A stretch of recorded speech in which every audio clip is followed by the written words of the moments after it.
Hi everyone, welcome back to the Man Cave of an Acting Teacher for another video. Today we're talking about voice. Yesterday we did a video on Shakespeare. Thank you very much for your comments, and I hope that it was an inspiring one and that you might jump online, because all of Shakespeare's stuff is online, so jump online, just put in Shakespeare monologues, grab a monologue and apply those little ideas that I gave you yesterday to a monologue and see what you can achieve, right? It is fun, and over time you will be able to use those tools really effectively and have a lot of fun with Shakespeare. I had no idea that it was Shakespeare's birthday yesterday. That's just the universe aligning itself, as one of the comments said. I think it was Maeve. So yeah, no idea. Anyway, one person was very astute and very observant and noticed that I made a little mistake, okay? I talked about how you should try to not breathe on the semicolons and the commas and try to breathe only on the full stops and the colons, so the ends of sentences effectively, okay? And then I gave the example of the beginning of Richard III. Now was the winter of our discontent made glorious summer by this son of York, breath, and all the clouds that lowered upon our house in the deep bosom of the ocean buried, breath. But of course, quite correct, where I breathed in there, there's a semicolon. So, if I was to not breathe on that semicolon, it would sound something more like so. Now is the winter of our discontent made glorious summer by this son of York, and all the clouds that lowered upon our house in the deep bosom of the ocean buried, breath. Now are our brows crowned with victorious wreaths, our bruised arms hung up for monuments, our stern alarums changed to merry meetings, our dreadful marches to delightful measures, breath. Grim-visaged war hath smoothed his wrinkled front, breath. Right? It probably is not. That's probably a semicolon there as well, actually. Now that if I was to go back and check. But as you can see, it gives a lovely flow, right? Now, it's not a hard and fast rule. In fact, none of these things are rules. Like I said yesterday, Shakespeare probably didn't even invent that punctuation, but it does tend to give you a really nice flow, okay? So what I'm talking about today is voice, and it's connected very much to that, which is a good kind of lead-in, right? Because you can train your voice to be an instrument that you are in control of and that you can use, okay? So that's what we're going to talk about. So your voice is made up of three parts, right?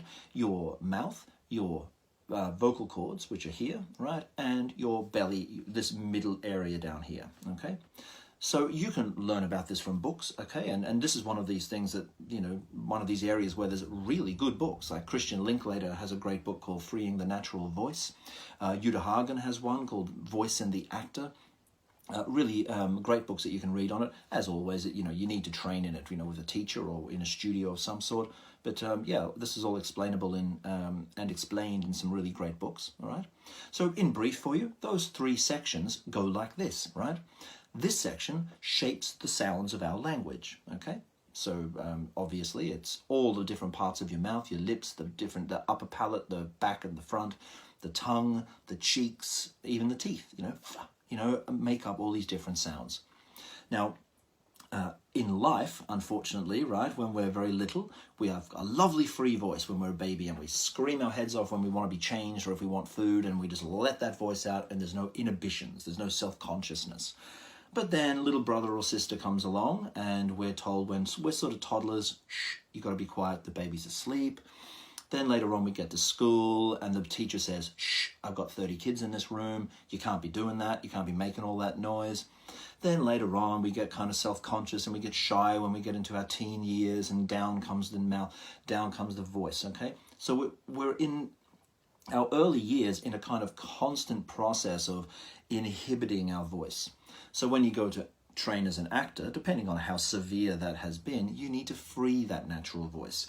And what the first thing is to move your mouth. Actually get it moving. I was talking to Barry, one of my students, yesterday, working on an American accent, and we were talking about how different cultures and cultural influences change accents and change voices, yeah? So the Americans are very, very confident because, they're the center of the universe, man. I'm only joking, Americans. I'm sort of taking the piss out of you a little bit, but they do move their mouths a lot because they're confident. They're confident. They want their voice to be, my accent's going down the toilet, but they want their voice to be heard, and they're confident to have it heard. So generally speaking, Americans tend to be quite loud and boisterous with their voice. That's confidence, okay?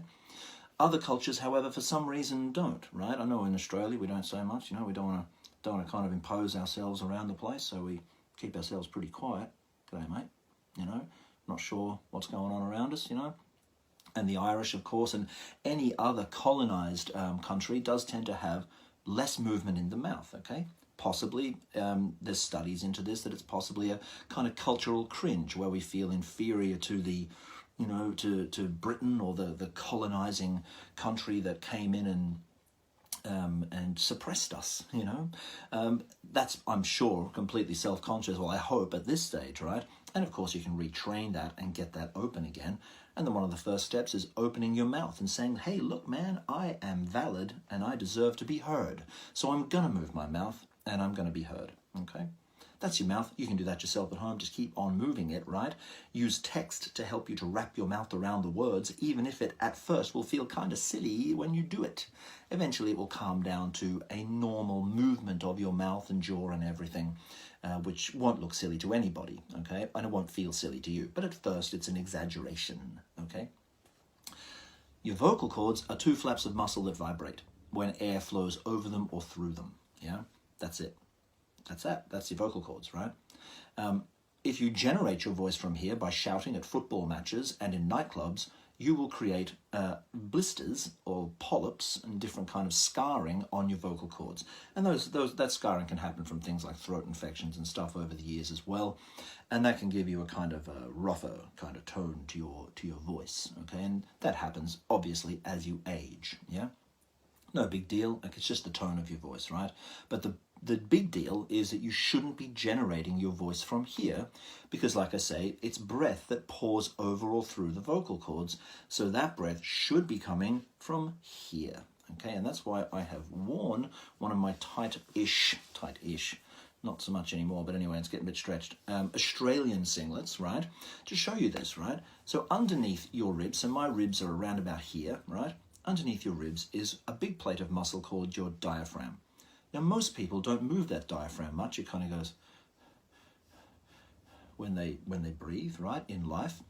What we should be aiming to do, however, and what you can start to work on at home, even without a teacher, is allowing that diaphragm to drop way down, way down, okay? So when the diaphragm drops down, that makes room for the lungs to open up, right? And a lot more air can come in, yeah?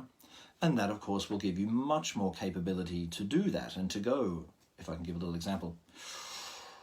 Now is the winter of our discontent made glorious summer, and I won't go through the entire text again and bore you, but I still haven't breathed yet. Why? Because my diaphragm is still on its way up, and I'm metering that breath out, okay? And as I get to the end of the breath, I can feel muscles around my ribs, my intercostal muscles around my kidneys in the back, coming in to support that. I'm going to need to breathe.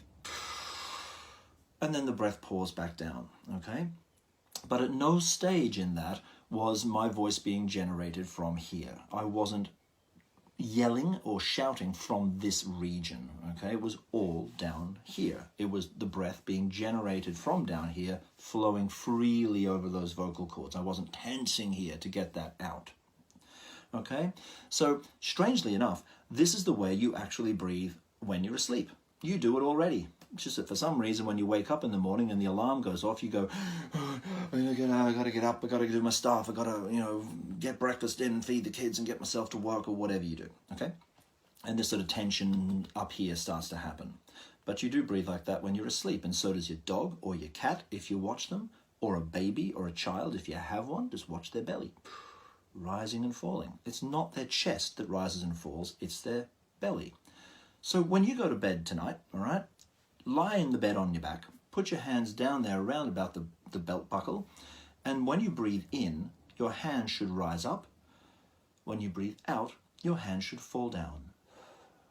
Okay?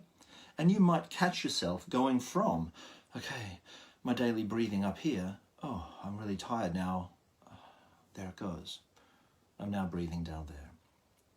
What that breath does is it puts a lot more oxygen into the bottom of your lungs where your alveoli cells are that transport the oxygen into your blood, which then goes to your brain, which then makes your brain calm and alert at the same time.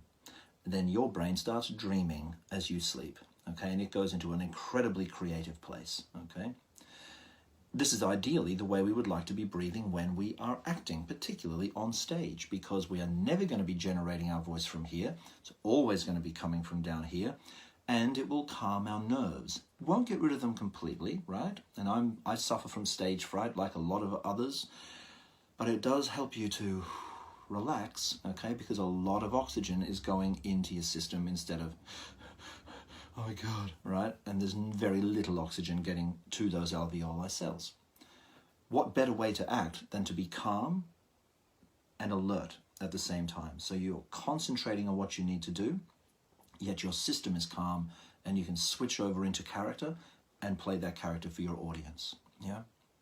So that's basically how your voice works. The belly rises and falls, right? When you, rises when you breathe in, falls when you breathe out, right? And it gives you this lovely sense of calm, yeah? But look, it's easy enough. I mean, I've just started coaching a rugby team, not so long ago, about 6 or 8 months ago. Here where I live, it's my son's rugby team.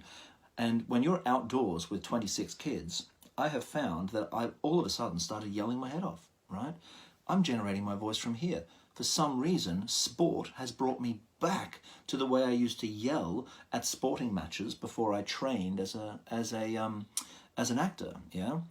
Even though I walk out on stage and it all comes from here and nothing's being generated from there. So I have to be very careful and make sure that I sort of do, consciously breathe from here. But of course, over time, you won't have to do it consciously. Subconsciously, you'll be breathing like this in life, which is a much nicer way to get through your day as well. Okay, look, there's a little bit of a talk about the voice, okay? Again, if you want a class on this with me, I'm doing these online with people at the moment. Accents and also the vocal instrument, getting the voice working in ways that you want it to work. So please let me know.